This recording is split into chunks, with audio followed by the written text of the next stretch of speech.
이 시간에 그 마음을 감동시키는 하나님, 이제 50주년이 지나고 첫 주를 제가 맞았잖아요.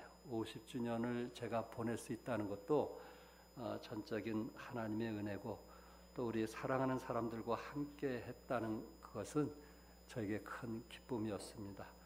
또한 50주년이 지나고 나서 참 여러분들이 찬양했던 그 작은 음악회 특성들 참 듣고 또 여러분이 쓴 글 보고 또 보면서 또 마음이 찡하기도 하고 한 주를 어떻게 보낸지 모르겠어요. 참 여러분의 사랑의 손길을 참 보고 느끼면서 제 마음속에 참 감동이 있었고 또 울림이 있었고 또 하나님께 감사하는 그런 시간이었습니다. 이제 우리는 50주년을 이제 보냈어요. 신년을 보냈고 또 새로 50주년을 맞게 될 것입니다. 우리 가운데 아마 주일학교나 중고등부 학생들은 50주년을 이 교회에서 맞게 될 거예요. 그러나 어떤 분들은 맞지 못하는 분들도 있을 거예요. 단지 우리는 징검다리 역할, 다음 세대를 위해서 우리가 어떻게 징검다리 역할을 할 것인가, 또 다음 세대들이 50주년을 얼마나 멋있게 또 이보다 더 크게 더 부흥하는 모습 속에서 50주년을 맞이할 것인가 하는 부분에 대해서는 여러분과 내가 그런 징검다리 역할을 해야 되지 않겠는가 하는 의미에서 에스라 1장에 있는 말씀을 함께 나누게 되었고, 또 우리 사랑하는 식구들의 마음에 감동이 되어서 우리 집사님 그 기도 중에 그렇게 고백한 것처럼 우리 마음속에 그런 좀 감동이 있어서 이제 숟가락 하나 얹는 그런 태도가 아니고 좀 뭔가 우리가 적극적으로 하나님 섬기고 예배 시간에도 좀 적극적으로 좀 나오고 또 내가 할 일이 무엇인가 좀 적극적으로 우리가 찾아서 일을 할 때 우리는 다음 세대에 더 좋은 모습들을 보이지 않을까라는 생각을 해보게 되었습니다. 특별히 50년을 보내면서 그 하나님의 그 사랑에 늘 감사와 또한 찬양과 기쁨으로 섬기신 분들을 통해서 감사를 드립니다. 지금까지 이제 살아오면서 남은 생에 참 우리가 어떻게 노후를 보낼까 보다는 어떻게 내세 가서 참 하나님 앞에 칭찬받을까. 노후보다는 뭐요? 내세를 위해서 좀 살아가는, 노후보다는 내세를 위해서 좀 더 투자하는 그런 아름다운 생애가 된다면 우리는 다음에 50주년은 의미 있는 50주년을 맞이하지 않을까라는 생각을 가져보게 되고요. 또 50년 동안 생각지 않는 아픔과 어려움과 고통과 눈물, 참 이런 것들이 우리 안에 많이 있었지만은 또 그런 것들로 통해서 하나님께서 우리에게 또 고난을 통해서 우리를 승화시키고 성장하게 했다면 이 노하우를 가지고 이제는 참 새해부터는 좀 새로운 마음으로 헌신이 되어진다면 그 노하우를 통해서 우리 교회가 더욱더 배가 되고 성장하리라고 저는 믿습니다. 그래서 다음을 위해서 역시 하나님이 일을 하셔야 되거든요. 하나님이 우리 마음을 감동 주시고 사로잡으시고 이끌어가야 우리가 그 일이 즐겁고 행복하고 그리고 하나님께 희생하고 그 섬기는 것이 복이라는 것을 알고 즐거움으로 헌신하죠. 그렇지 않으면 잠깐만 인간적인 생각들 때문에 하나님께 헌신하는 것도 온전히 헌신하지 못하는 우리 모습들을 우리가 보잖아요. 그러니까 성령님이 인도하시고 성령께서 앞서 행하셔야 우리의 일이 즐겁고 우리의 헌신이 기쁨이 되고 우리의 수고가 행복해진다는 것을 우리에게 가르쳐 주었습니다. 오늘 특별히 하나님께서 고레스 왕의 마음에 감동을 주었습니다. 1절에 보니까 바사왕 고레스 원년에 여호와께서 에레미야의 입을 통하여 하신 말씀을 이루게 하시려고 바사왕 고레스의 마음을 감동시키심에 그가 온 나라에 공포도 하고 조소도 내려 이르되, 여기에 바사왕 고레스, 하나님께서 바사왕 고레스의 마음을 어떻게 하셨어요? 감동시키셨다. 하나님께서 그의 마음을 진동시켰다. 이렇게 말씀을 하고 있습니다. 우리 성경에서는 바사왕 고레스라고 하지만은 이 학자들은 이 왕의 이름을 키르스 왕이다. 이렇게 말을 하기도 합니다. 이 고레스 왕은 페르시아에서 7 종족 가운데 매우 작은 종족의 지도자였습니다. 그럼에도 불구하고 뭔가 세상을 좀 다스리고 싶은 그런 꿈을 가졌던 사람이었기 때문에 이웃 7 종족과 싸워서 바사 제국을 만든 유능한 인물이기도 합니다. 그래서 이 고레스 왕, 다시 말해서 바사 왕이라고도 하는데, 이 바사는 영어식으로 말씀을 드린다면 페르시아라고 말을 합니다. 그래서 페르시아라는 말은 바사와 같은 의미인데, 결국 이 바사 제국이 세워지면서 그러고 이제 참 여러분이 아신 대로 메대를 쳐들어가서 강국을 만들게 되었고, 그리고 539년에는 이제 바벨론까지 정복을 해서 세계를 지배했던 그런 유명한 왕이었던 것을 여러분 기억을 하실 것입니다. 페르시아 왕들 중에 제가 말씀드리고 싶은 것은 첫 왕이 고레스 왕, 이가 세상을 완전히 지배했던 사람이고, 그 후에 이제 느헤미야가 함께했던 아닥사스 왕도 있었다 하는 것을 말씀을 드립니다. 이 고레스 왕의 이름은 원래 태양이라는 뜻이거든요. 그래서 고레스 왕이 참 그 나라를 정복하기까지 헤로도토스의 문헌에 보면은 생후 즉시에 산중에 버려져 이리의 젖으로 자랐다라고 했습니다. 이리의 젖으로 자랐다. 그 집안 관계 그 역사를 보니까 그 집안 관계 문제가 아주 복잡하더라고요. 어쨌든 그런 이유로 인해서 왕이 되지 못하도록 하기 위해서 버려지게 되었고, 그 버려진 고레스가 이리의 젖으로 자라면서 아주 강한 사람이어서 바늘로 찔러도 피 한 방울 나지 않는 그런 강인이었다 하는 것을 보게 됩니다. 어쨌든 그 당시에 이 고레스를 전설적인 전쟁의 영웅이라고 말을 하고 있고, 또한 이 고레스 시대에 그들이 섬겼던 신이 어떤 신이었냐면은 태양의 아들이라고 하는 이름을 가진 마르둑이라고 하는 신을 숭배하게 되었습니다. 그래서 오직하면은 왕의 이름을 마르둑이라는 이름을 붙였어요. 태양의 아들의 후손이다. 그런 생각에서 마르둑 아팔이디나 1세왕, 마르둑 카비트 아예스, 마르둑 나딘 아예 하면서 그 시대 왕의 이름 앞에 뭘 붙였어요? 마르둑이라는 신의 이름을 붙였단 말이에요. 이것은 그 당시 바벨론의 주신이 되는 거예요. 물론 다 신을 믿었지만은 바벨론의 주신이 되는 것입니다. 인도는 인구가 13억이 넘는데 힌두교를 섬기면서 신이 3억 3천만이 된다고 합니다. 3억 3천만. 와, 어떻게 이 신을 다 섬길 수 있겠어요? 그래서 신을 제일 많이 섬기는 사람이 잘 섬기는 성도가 되는 거예요. 그러니 우리에게는 신이 한 분만 있는 거 감사합시다. 이건 너무 힘들어요. 너무 힘들어요. 그러니까 이 고레스 왕도 다신을 섬기면서 역시 그 마르둑이라고 하는 주신을 섬겼던 그런 우상 숭배했던 사람이고, 그의 심성을 볼 때 아주 강하고 냉정하고 무섭고 사나운 그런 사람이, 오늘 2절과 3절에 뭐라고 했냐면은 바사왕 고레스는 말하노니 하늘의 하나님 여호와께서 세상 모든 나라를 내게 주셨고 나에게 명령하사 유다 예루살렘 성전을 건축하라 하셨나니 이스라엘 하나님은 참 신이시라. 너희 중에 그의 백성된 자는 다 유다 예루살렘으로 올라가서 이스라엘 하나님 여호와의 성전을 건축하라. 그는 예루살렘에 계신 하나님이시니라.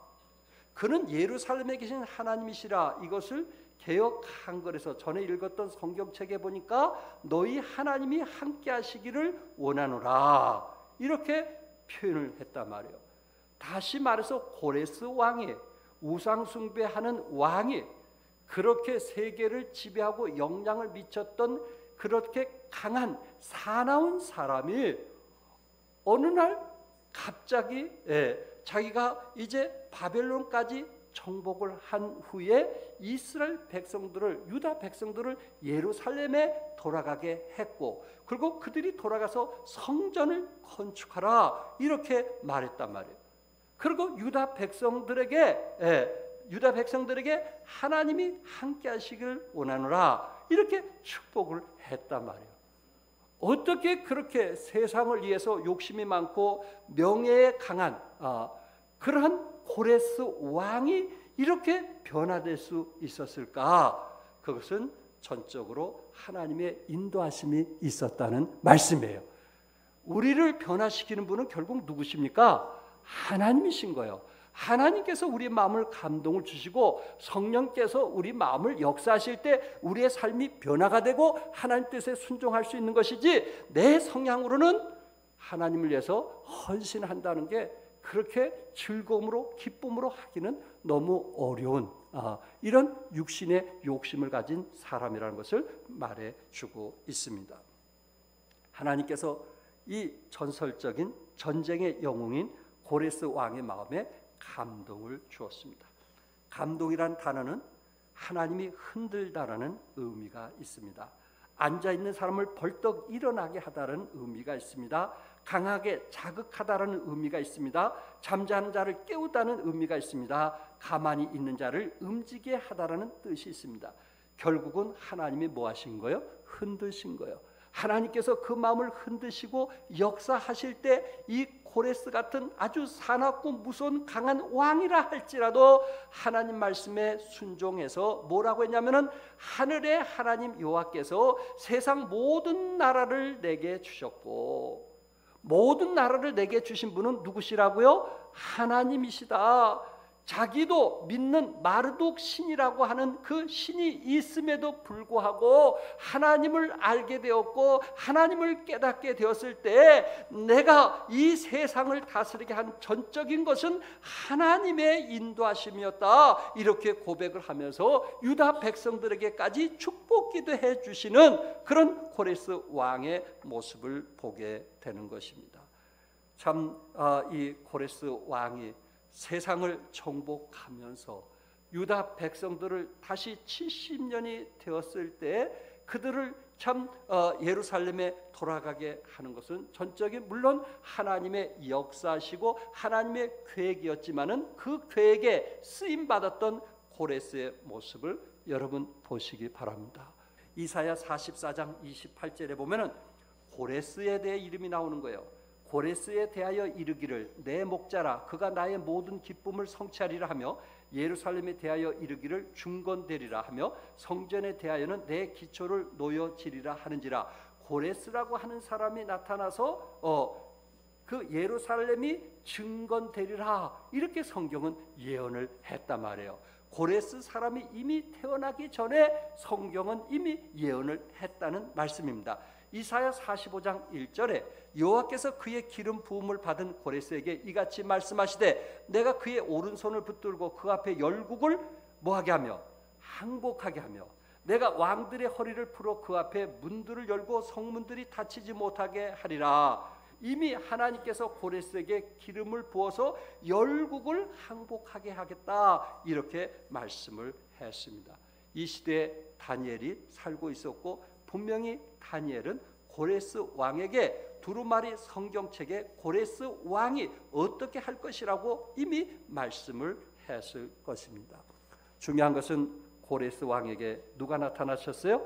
하나님이 나타나셨어요. 꿈속에 나타나셨든지 또한 사도 바울처럼 예수님께서 직접 보이시는지 어떻게 나타난지는 모르지만 분명한 것은 고레스에게 하나님이 나타나시게 되었고, 또한 최소한 다니엘을 통해서 고레스는 하나님의 말씀을 듣게 되었다는 것입니다. 아무리 그의 마음이 강팍하고, 아무리 그의 마음이 욕심이 많고, 아무리 그의 마음이 명예욕이 강한다 할지라도 역시 하나님 말씀에 무릎을 꿇는 고레스를 통해서 보게 되는 것입니다. 사랑하는 성도 여러분, 그러므로 우리의 마음을 인도하신 하나님을 의뢰할 수 있기를 바랍니다. 하나님이 반드시 우리를 축복하시고 하나님이 이루고자 하는 그 역사 속에 우리의 이름이 기록된다는 것은 이 놀라운 일 아니겠어요? 그런데 하나님이 우리를 쓰고자 하시고 하나님이 우리를 원하시는데도 성령께서 우리에게 감동 주시고 성령께서 우리에게 그렇게 우리 마음을 역사하신데도 우리는 그 성령을 소멸하는, 성령의 인도하심을 소멸하는, 그래서 내 뜻대로 내 생각대로 사는, 그래서 하나님의 역사의 페이지에 기록되지 않는 그런 슬픈 일이 있어서는 안 되겠다라는 말씀을 여러분에게 드리고 싶습니다. 여러분, 느헤미야는 아시죠? 제가 느헤미야 말씀을 1장부터 끝까지 강해 설교한 기억이 있습니다. 그 중에 왕의 마음을 바꾸시는 중보기도라는 제목으로 설교를 한 적이 있습니다. 느헤미야는 하나님께 기도하기를 주여 구하오니 귀를 기울이사 종의 기도와 주의 이름을 경외하기를 기뻐하는 종들의 기도를 들으시고 오늘 종이 형통하여 이 사람들 아닥사스 왕을 포함한 이 사람들 바사 왕이었던 아닥사스 왕 앞에서 은혜를 잊게 하옵소서 하였나니 그때 내가 왕의 술가난이 되었느니라고 1장 11절에 말씀을 하고 있습니다. 느헤미야가 술관원, 그 당시에 정말 그 왕의 비서로서 일할 수 있게 된 것이 무엇일까? 그것은 왕 앞에 은혜를 잊게 하시기 위해서 하나님께서 나를 술관원이 되게 했다, 이렇게 고백을 하고 있는 것입니다. 그렇다면 느헤미야가 그 아닥사스다 왕 앞에 그 은혜를 잊고자 하는 것이 무엇이었을까요? 그것은 느헤미야는 뭐를 짓기 원했어요? 예루살렘의 성벽을 짓기를 원했던 것입니다. 느헤미야는 1세가 아니에요. 2세예요. 예루살렘도 모르는 사람이에요. 거기서 영향을 받은 것이 하나도 없어요. 거기서 도움받은 것이 하나도 없어요. 단지 자기 부모님들이 고향이 거기라는 사실, 예루살렘이라는 사실, 그거 외에는 아는 게 없어요. 그러나 단지 하나님께서 그의 마음을 감동시켜 주셨고, 그리고 그 성벽을 짓고자 하는 그런 소원이 있게 되었을 때에 느헤미야는 4개월 동안 하나님께 기도했다고 그랬어요. 4개월 동안 결국 아닥사스다 왕, 그 강팍한 왕의 마음이 움직여서 네가 무엇을 원하느냐, 네가 원하는 것이 무엇이냐라는 그 물음에 느헤미야는 뭐 했다 그랬어요? 하나님께 기도했다 그랬어요. 우상 숭배하는 무섭고 사나운 아닥사스다 왕 앞에 느헤미야는 하나님께 기도했어요. 그 순간, 그 물음 속에 얼마나 기도했는지 모르지만 그 짧은 시간에 하나님께 기도했다고 성경은 말씀을 하고 있고, 또한 아닥사스다 왕의 도움으로 성벽을 짓게 되는 놀라운 역사들이 일어나게 되었던 것입니다. 사랑하는 성도 여러분, 힘든 일이 있습니까? 어려운 일이 있습니까? 여러분들이 감당할 수 없는 그런 사람들이 있습니까? 그 마음을 움직이시는 누구에게 기도해야 될까요? 하나님께 기도하는. 여러분이 아무리 여러분 주위에 악한 사람이라 할지라도 아닥사스다 왕처럼 악한 사람이 있었을까요? 여러분 주위에 아무리 힘든 사람이 있다 할지라도 고레스 왕처럼 힘든 사람이 있을까요? 그렇다면은 우리가 낙심하고 실망할 것이 아니라 분을 낼 것이 아니고 살아계신 하나님께 기도함을 통해서 그 문제를 해결해가는 여러분과 내가 될 수 있기를 바랍니다. 두 번째, 하나님께서 유다 백성들의 마음을 감동을 주었습니다.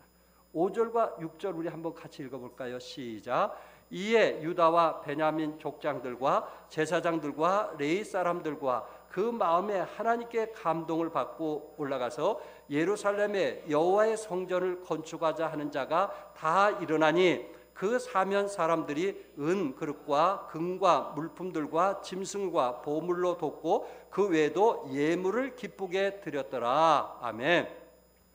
당시 1차 포로들이 자유를 주게 됐을 때 1차적으로 이 고레스 왕이 자유를 주었는데요, 그때의 유다 백성들이 이제 몇 명이 떠났느냐 하면은 성경에 보니까 49,897명이 1차적으로 그 당시 유다의 그 지도자였던 수룹바벨 성전이란 말 들어보셨죠? 수룹바벨의 지도자에 의해서 1차적으로 떠나게 되었습니다. 그러면 그곳에 남은 사람들이 몇이었을까? 학자들은 약 200만 명으로 보고 있는 것입니다. 유다 백성들이 바벨론에서 태어나 바벨론에서 교육을 받고 바벨론에서 생계를 유지하며 70년 동안 살았기 때문에 이미 바벨론이 자신의 고향이 되었어요. 1세대는 대부분 죽었어요. 2세대들이 이제 고향으로 가려고 했을 때 이것이 문제가 되는 거예요. 오히려 예루살렘 가는 것보다 지금 사는 것이 경제적으로 또한 자식들 교육적으로 안전하고 더 편한 거예요. 신앙생활하기보다는, 믿음의 생활하기보다는 지금이 자식들에겐 더 편하고 안정되고 오히려 예루살렘을 향해서 가는 것보다는 이곳에서 사는 것이 더 낫더라는 이야기입니다. 자식들은 바벨론에서 태어나 자랐기 때문에 바벨론에 살기에 익숙했어요. 오히려 예루살렘은 낯설은 타향과 같습니다.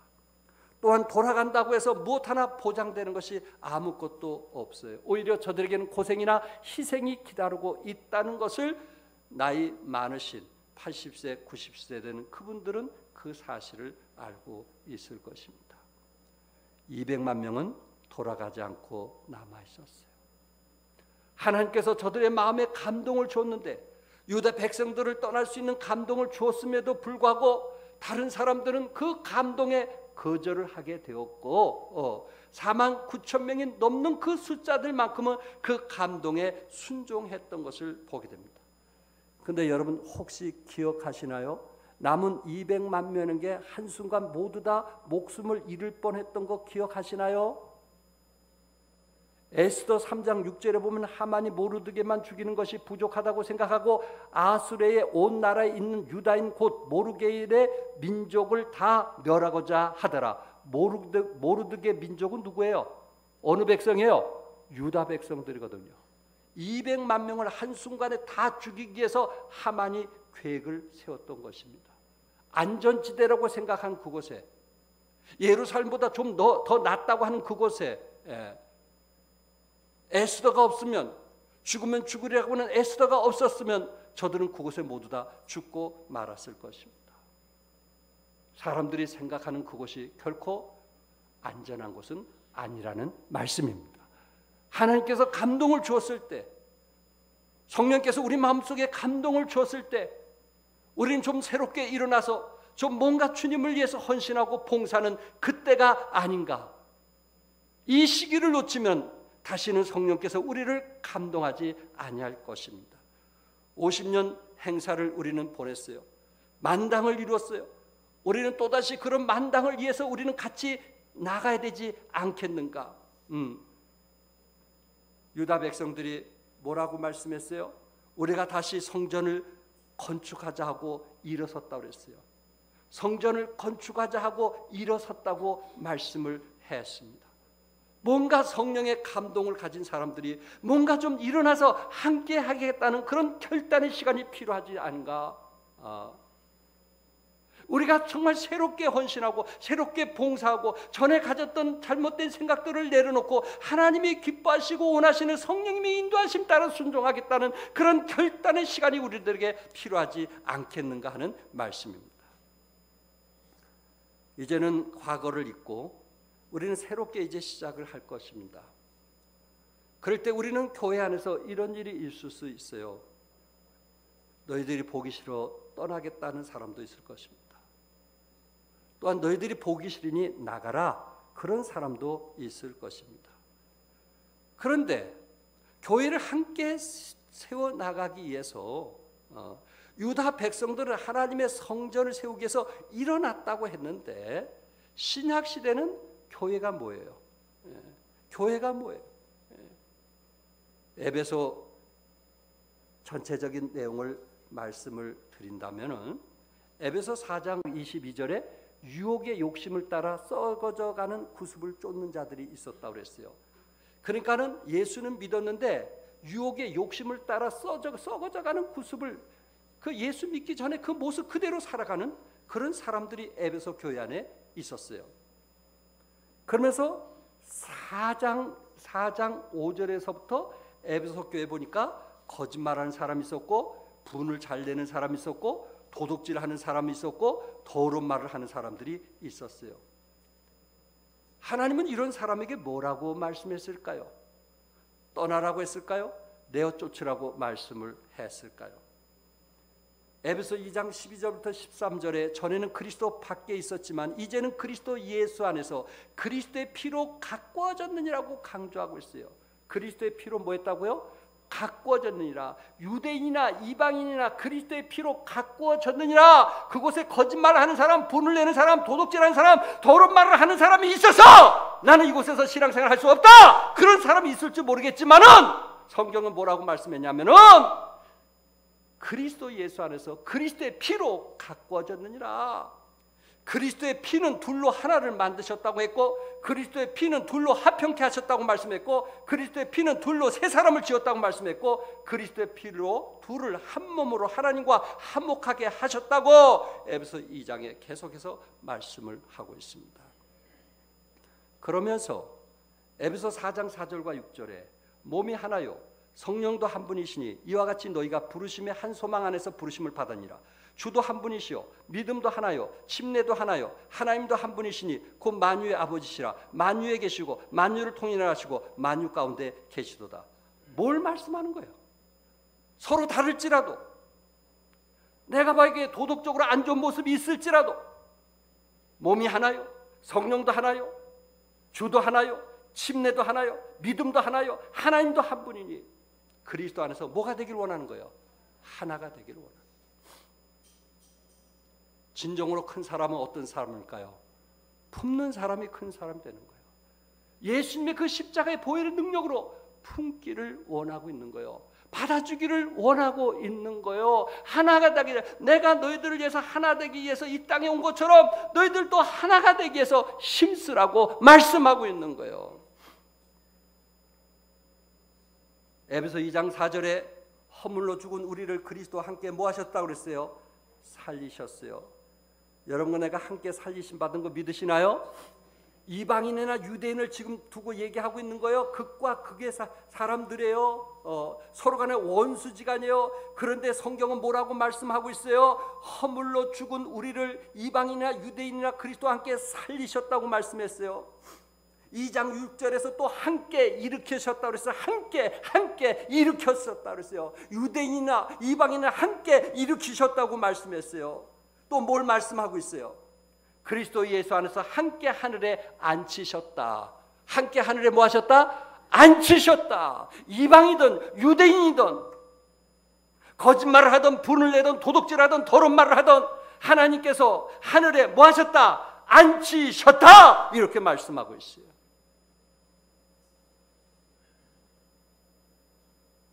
성령님이 우리에게 원하시는 것이 뭐냐? 품고 더불어 살아가기를 원하고 있는 거예요. 하나가 되기를 원하는 거예요. 하나가 되기 위해서 힘써 지키를 원하는 거예요. 내 생각과 다르니 등을 지기를 성경은 말씀한 것이 아니고, 그럼에도 불구하고 십자가의 보혈의 능력으로 하나가 되기를 원하시는 거예요. 에베소 2장 22절 같이 한번 읽겠어요. 시작. 너희도 성령 안에서 하나님이 거하실 초소가 되기 위하여 그리스도 예수 안에서 함께 지어져 가느니라. 아멘. 에베소에서 말씀하고자 하는 요지가 뭐예요? 함께 뭐 하느니라? 지어져 가느니라. 에베소에서는 함께라는 단어를 썼어요. 부모는 자식과 함께하는 거 맞나요? 부모는 자식과 함께하는 거 맞나요? 어떤 희생과 고통이 따른다 할지라도 함께하는 거 맞나요? 그래서 부모가 큰 사람이 되는 거예요. 이처럼 교회 안은 함께하기를 원하는 거예요. 함께하라는 거예요. 보혈의 능력으로 함께하라는 거예요.